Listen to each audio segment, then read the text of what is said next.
দুনিয়ার জীবনের সাফল্য চিরস্থায়ী নয়, পরকালের সাফল্য চিরস্থায়ী।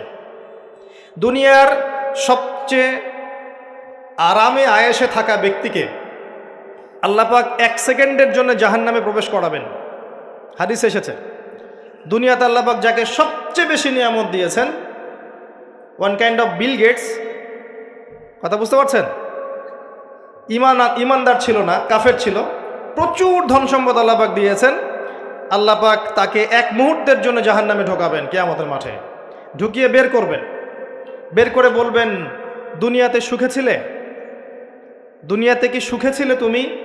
তখন সেই ব্যক্তি বলবে, সুখ কি জিনিস আমি জানি না, সুখ শান্তি কি জিনিস আমি জানি না। 1 সেকেন্ডে।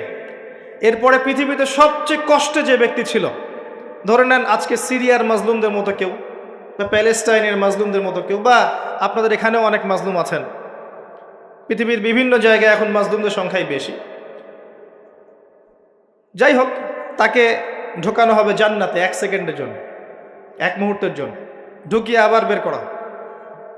আল্লাহর 1 মুহূর্ত আবার আমাদের মতো নয়, ওই 1 মুহূর্তেই সে অনন্তকালের স্বাদ পেয়ে যাবে। আল্লাহ পাকের 1 মুহূর্ত, তাতে অনন্তকালের স্বাদ সে পেয়ে যাবে ইনশাআল্লাহ। এবার বের করবেন, দুনিয়াতে কষ্টে ছিলে? দুনিয়াতে কখনো কষ্টে ছিলে? এই ব্যক্তি বলবে, কষ্ট কি জিনিস আমি তো জানি না, কষ্ট কি জিনিস আমি তো জানি না। অর্থাৎ এই হাদিস থেকে বুঝতে পারছি, দুনিয়াতে আমরা যে যত ভালোই থাকি না কেন, পরকালে যদি সফল হতে না পারি, দুনিয়ার জীবন বৃথা।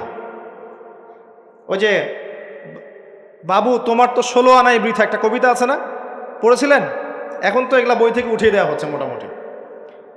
ওমর ফারুক একটা কবিতা ছিল, পড়েছেন? এখন আমরা পড়েছিলাম, এখন এগুলো নাই। আস্তে